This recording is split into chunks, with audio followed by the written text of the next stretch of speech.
how we handle employee separations is going to be different from country to country. There are different rules and laws regarding how and when and why you can let somebody go. We have certain requirements here in the US, but it might be very different in the European Union or other countries. For example, in Indonesia, where my friend's father, had hired his uncle, and no one's going to fire the uncle, right? So there's not going to be a termination there, and the reasons why we might terminate somebody. So just recall that if you're going to be doing HR in local countries, you have to adhere by the local laws. Now, we can hold ourselves to certain standards as long as they don't violate the local labor laws. Like, we can set standards that are fine for how we want people to be treated and what we want for our norms, but we cannot violate local laws. That's a really important takeaway. Personal data is handled very differently. In the United States, the only protection that we really have is the due process clauses and things like that, where we make sure that people's data is protected because we're not giving them due process. We're assuming guilt, right? So we do have laws in place here in the United States that tell us that we can't, and a constitution tells us that, certain things we cannot do. We cannot surveil an employee's work through their personal cell phones. Now, if they're using a company cell phone, absolutely. We can use it. We can track them. There's no presumption of privacy there. But but we cannot surveil their personal cars and their personal telephones. We're not supposed to under the Constitution. Versus Europe, the European Union has what we call the General Data Protection Regulation, which is the GDPR, that really creates high standards for data safety and protection. And we need to make sure that if we're going to do business in the EU, that we are adhering to the GDPR. An expatriate is somebody who is a citizen of the home country of the business, but they are sent abroad, wherever that might be, to the overseas location to manage it, to share information with them, but also to learn and get overseas experience. And so some expatriate assignments are very short term, some of them are very long term, and there's a different selection procedure for the kinds of things we are looking for when we want to hire somebody or to transfer somebody, whether temporarily or permanently, to an international location.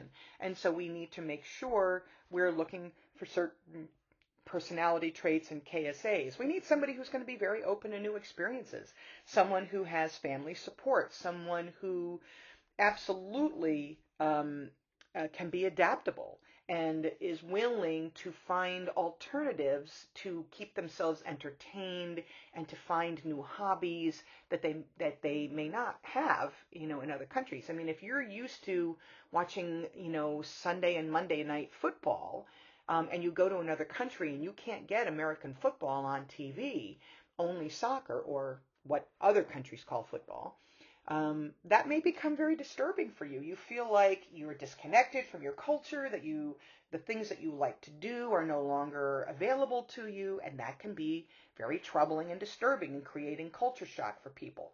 So our goal, of course, is to minimize culture shock so that people can move to other countries and be adaptable. And I think you guys covered a lot of this, as I remember, in Management 330. So this should be stuff that's very familiar to you.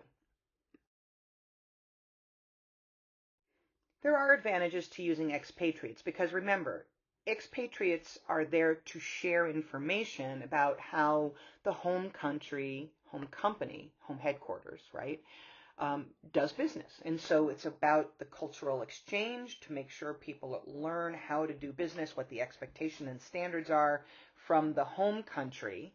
And that is a good thing. The downside, of course, is that we start to ignore local talent and we don't use local talent. So one way we can manage this is through inpatriates, which basically means instead of me sending somebody from the home country to the host country, we're sending host country employees to the home country, to the headquarters, to learn the business there, and then ultimately go back, right?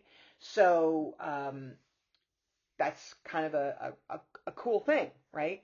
To know that I can then be brought to the motherland, the home that is the headquarters. I can learn the things there, and I bring those lessons learned back to my country. Again, there's always risks, with doing that, because if we don't use our expatriates and our impatriates appropriately, they will encounter culture shock and encounter resistance from other employees, and ultimately those assignments may fail if they cannot get the respect of the local workers. So teaching people how to navigate cultural differences is a really important aspect of global business.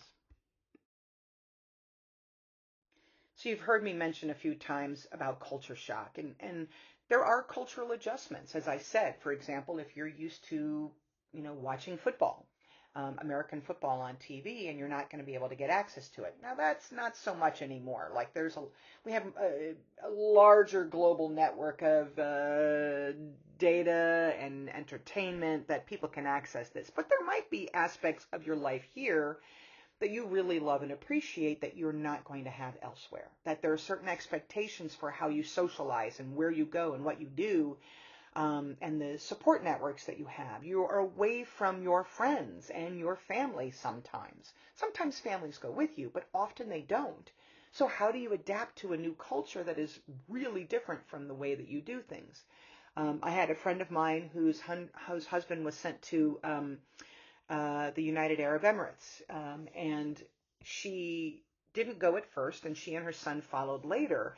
And it was very different for her because she was not allowed out in the public in the same way. She had to make sure she had a headscarf on. She had to adhere to the cultural norms in that country, which was very different than what she experienced here. Now, while they had a great time doing that, and it was a great experience, and they've since come home, it was an adjustment, no doubt about that, and it made things a little bit different. Obviously, not just culturally, but the way work is done and the norms and the expectations. For example, it's not uncommon for people to go into work later in some countries and work later, whereas we might be used to getting up early and getting into work early and then coming home by 4 o'clock or 5 o'clock. But in other countries, they might go in by 10 and then they leave work at 7 or 8 at night. Dinner in Spain is typically 10 p.m. or later, which, if you're not used to that, can be very challenging, right? And the way people interact with each other, what people consider to be satisfaction, and what motivates them and what excites them, it's just going to be different from place to place. And we want to make sure that people are prepared for what those differences are, and to be prepared for a period of adjustment that is going to create some upheaval in the way they feel about things. But often by breathing and getting through it, they learn to adjust relatively quickly. And suddenly then when you repatriate back to your home country, there's some shock there as well. The repatriation shock can be really different also.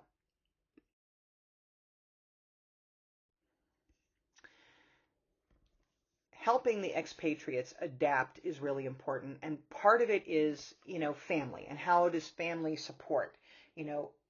Is the family going to come with them, assuming that they are partnered and have children and things like that? Not everybody is. But assuming that they are, will the wife or the husband come along? Will the partner come along? How about the children? Will the children have an educational opportunity? Will they be able to go to school in their native language, or do they have to do it in the language of the local country that they're going to be working within? So these adjustments are important. Learning the language. It's really hard to go to another country where English is not the dominant language, because we don't value learning language like many other countries do. I just traveled in Scandinavia and I could speak English everywhere and no one had any challenges. But I don't speak Norwegian, but Norwegians speak English, so they could come here to the United States and not have any issues. Um, we don't value learning a wider variety of languages in this country for whatever reason. And it is really important for us to be able to do that. I've taken enough years of Spanish and traveled enough in Spanish-speaking countries, I can get by. It's not perfect, and I would probably need to take some hardcore intensive lessons if I wanted to move there permanently. But um, it's important to at least have a facile, dominant language that skills that you can use when you're there. So I can speak enough that I can get food, I can find a bathroom, I can negotiate something if I need to find something, and having at least some rudimentary skills is important. The most important things for a manager or an expatriate when they go out to be successful requires the language fluency, being inclusive, being really mindful of cultural training, adapting their behaviors, and making sure they invest in building relationships with people. Friendships, whatever it takes, the goal is to make connections with people and to make sure that you are connecting with them in a way that is open and understanding of, vast cultural differences between people. And when you do that, it really does make a difference.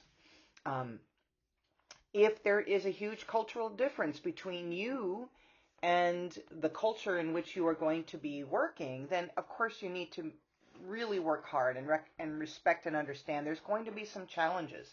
It's not going to be easy, but at least making the effort to be as inclusive as possible is important. In order for expatriates to adjust as smoothly as is possible, and obviously it's not going to be perfect, there's always going to be challenges, you need to have really good social skills and good relationship skills. You cannot be a lone wolf. You cannot be someone who is antagonistic towards different cultures, because you're not going to be able to interact and connect with people in the way that you need to. So, first of all, being open to new experiences and having good social skills is key. Good political skills would be also important too. Knowing when you need support and knowing how to build a network, those kinds of things are key. Um, People also need role clarity and autonomy, like some discretion to be able to do things. And so they need to feel like they have a good sense of what is expected of them, and also to have some control over their environment, because they're going to feel a little out of control being in a country where it's unfamiliar to them. Also is support. Support mostly from family and from the local community where they are going to be working as an expatriate. So that host country really does need to make the effort to ensure that the expats are coming in and feel like they belong, feel like they have a role to play, um, and provide support to people. And when they get these things, this streamlines the adjustment. It doesn't make it go perfect, but it makes it easier to deal with. So, needless to say, if we know that the characteristics for the greatest success for expatriates is to be open to new experiences and have good social skills, to be able to build relationships with other people, and has a global mindset, and willing to cross cultures to understand and to learn about new ideas, these are the people that truly will be um, the most successful. Then that's what we need to select for. So you might have a really good performer in your organization at home, but if they're not open to new experiences, they're not really good at building relationships, doesn't matter how good they are in the domestic home country, going to a host country as an expatriate is going to be very challenging for them. So the selection criteria goes above and beyond just being successful at a job. In order for someone to be successful as an expatriate, they have to know their job, but they also have to have these additional skills to make things work.